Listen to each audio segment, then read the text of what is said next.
Yo, it's Jareeve again. Sorry about the continued delays. Let's just say I hate the limitations of my laptop and have had to use other means of editing. Unfortunately, this means content will be few and far in between until I can solve this issue. As for now, I did say the next thing I'm doing is snubbed, but that hit a few bumps in the road that slowed down progress. It would help if MGM had released the soundtrack years ago to a wider audience. Sorry. Let's just say I have that music now, and I'm working on getting that video out. As for now, I shall be uploading short videos about directors and their Oscar history. I will briefly cover the background that director has with the Academy Awards and anything else that doesn't interfere with the Best Picture show or snubbed. These videos, as I said, will be short because their purpose is to have content in the long breaks between my projects. So for this little episode, if we call it that, I have chosen new German cinema director Wim Wenders. Yes, I covered him in the Paris, Texas video for Snubbed. So I felt he was the most appropriate to cover first. Wenders has made some of the most memorable films in history and is a key member of German film history. That being said, he has little Oscar history. As said and snubbed, Paris, Texas was basically ignored by the Academy, and another great Wenders film, Wings of Desire, was also ignored, but we'll get to that one much later. Similar to Werner Herzog, Wenders has made a name for himself in the documentary field. In 1999, Wenders received his first Oscar nomination for the documentary Buena Vista Social Club. The film is about guitarist Ry Cooder, who did the soundtrack for Paris, Texas, meeting with aging Cuban musicians in 1997. Cooder's goal was to have the group record an album together and make a few select live performances. The exposure from the titular album helped the elderly musicians release their own solo albums in the years after, even though some of them were in their 90s.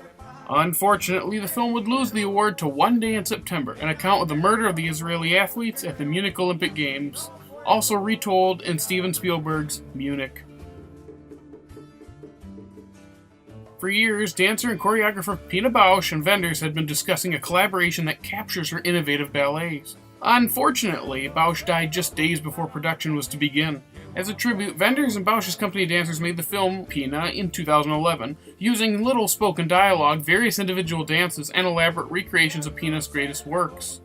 The film brought Wenders his second Oscar nomination for documentary feature, but ultimately lost to Undefeated, a story about a high school football program. The film was selected for Germany's foreign feature nomination, but failed to get on the Academy ballot. This would have been the first time a film would be nominated for both of those categories. And recently, in 2014, Wenders collaborated with Giuliano Ribeiro Salgado to create a documentary about Giuliano's father, photographer Sebastião Salgado. Salgado spent 40 years of his life capturing images of unknown societies in the world. His work brought more attention to these groups of people that otherwise would be forgotten by the rest of the world. The film captures these various peoples in the stunning photography that made Salgado famous. But Wenders struck out again, losing to Citizen4, an intimate account of Edward Snowden. So there you have it.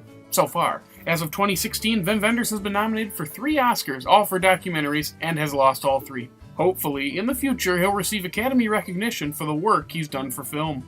And that's an Oscar history. Again, this is just a short video about various directors and their Academy recognition. Hopefully, the next time you hear from me is for Snubbed, and after that, the Best Picture show for 2009. Thanks for watching. This is the Jareeve. Please like and subscribe. Also, check out my guest appearance on Movie Outhouse's 31 Days of Horror for my thoughts on the 1944 film The Uninvited. Check out his channel and subscribe too. Just quite good and well done. Thanks again.